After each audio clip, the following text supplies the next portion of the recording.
Bonjour à tous, dans cette vidéo je vais vous présenter la carte de Binance, ses avantages et ses inconvénients.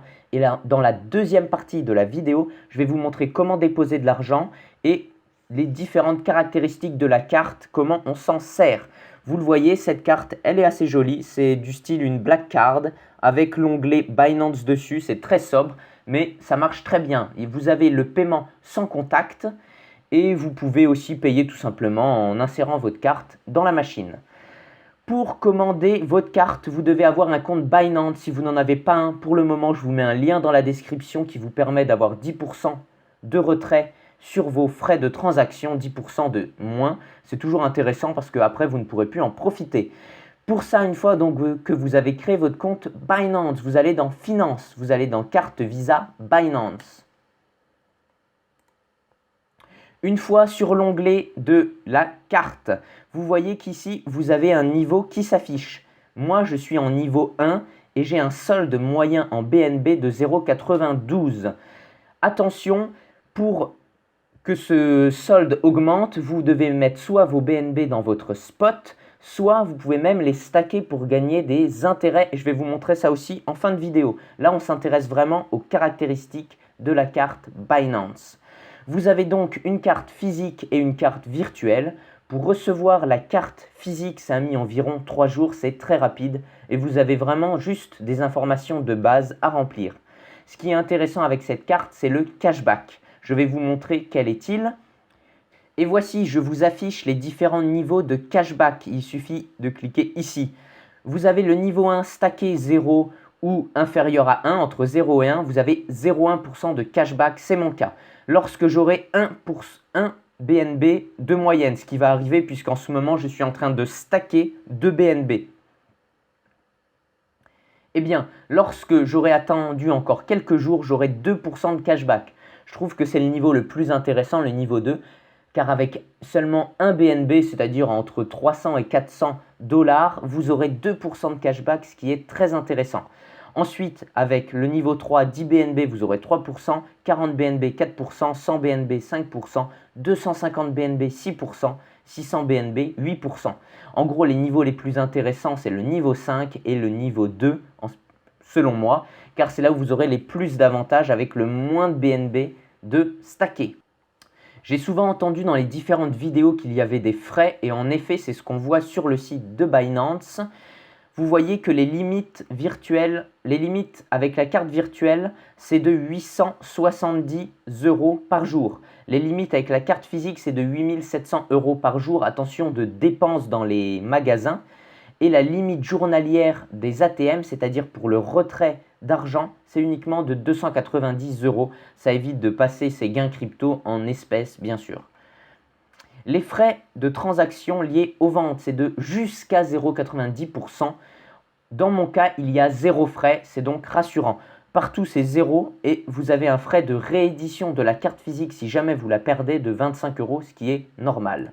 Voici, vous voyez, j'ai pu faire différents retraits. Alors, j'ai tenté un retrait de 20 €, ça a très bien marché. Comme on le voit, le cashback a été supprimé. Je voulais essayer, mais c'est normal, c'est un retrait en espèces. Ensuite, j'ai payé à la boulangerie, ça s'est très bien passé, sans contact. Le cashback n'a pas encore été validé car il faut attendre 2 jours après la fin de l'opération. J'ai payé mes courses à Carrefour. Comme vous le voyez, j'ai payé 9,59 €, toujours sans frais. Et j'ai eu mon cashback de ce montant en BNB, ce qui est très intéressant. Et ensuite, j'ai encore payé au Carrefour et j'attends mon cashback. Pour le moment, j'ai eu un cashback en BNB de ce montant. C'est très faible, c'est normal, c'est que 0,1%. Et dans quelques jours, je vais avoir 2% de cashback. Ce qui est très intéressant avec cette plateforme, c'est qu'on a des cashbacks en BNB. C'est-à-dire que lorsqu'on va payer avec par exemple nos euros, moi je préfère payer avec des euros et je vais vous montrer comment vous pouvez en ajouter pour payer avec votre carte en euros plutôt que de payer avec des crypto-monnaies, eh bien vous gagnez des crypto-monnaies. Ce qui fait que naturellement, vous allez investir tous les jours dans le BNB qui est pour moi une monnaie à fort potentiel. Voici pour ce qui est des avantages et des désavantages de la carte Binance. Pour moi, il n'y a pas vraiment de désavantages, du moins j'en ai pas vu pour le moment. À part peut-être le faible taux de cashback lorsqu'on a 0 BNB, mais avec seulement 1 BNB, on arrive très facilement à 2% de cashback, ce qui est très sympa. Pour envoyer des euros sur son compte Binance. Qu'est-ce qu'on fait? On va ici dans acheter des cryptos et on va dans dépôt bancaire. Une fois dans dépôt bancaire, on choisit la monnaie que l'on veut déposer. Pour moi, ce sera des euros. Et on choisit par carte bancaire. Attention, là, ce sera 1,8% de frais, ce qui est énorme. C'est dommage d'avoir 1,8% de frais pour aller chercher du 2% de cashback. On va donc choisir le virement SEPA, qui est un virement gratuit et presque instantané. On choisit le montant que l'on veut envoyer, par exemple 500 euros. Voici, on met confirmer, on met OK. Et là, on aura 500 euros envoyés et on a le destinataire. Il faudra remplir Binance sur son compte bancaire. On a l'IBAN, on a le code de référence. Attention, c'est un code personnel à bien mettre dans le motif de votre virement bancaire. Et vous avez les différentes informations à rentrer. Et en quelques minutes, votre argent arrivera sur la plateforme Binance. C'est très rapide.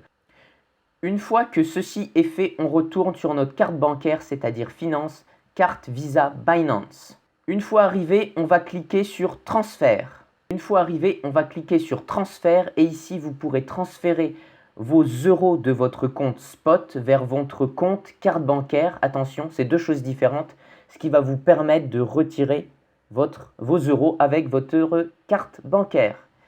Dernier point, si vous voulez augmenter votre niveau, il va vous falloir acheter des BNB. Tout pareil, vous déposez vos euros et ensuite vous allez dans portefeuille Spot. Et ici, dans votre portefeuille Spot, à côté de BNB, vous pourrez cliquer sur Acheter. Ensuite, si vous voulez que vos BNB soient décomptés pour votre niveau de carte bancaire, mais que vous ne voulez pas les laisser bêtement dans votre Spot, vous pouvez les faire générer des intérêts. Vous allez ici dans Launchpad et régulièrement, il y a des pools pour acquérir des jetons qui sont fraîchement lancés sur la plateforme et vous allez mettre, vous voyez BNB Pool, vous allez mettre stacker maintenant. Vous voyez que moi j'ai 2 BNB qui sont en train de générer des intérêts et qui comptent pour mon niveau de Binance au niveau de la carte bancaire. Voici, j'espère que cette vidéo vous a plu. Si c'est le cas, dites-le moi en commentaire, laissez un pouce bleu et abonnez-vous. Et dites-moi aussi si vous allez vous aussi commander la carte bancaire Binance ou bien si vous préférez peut-être la carte de crypto.com. À bientôt.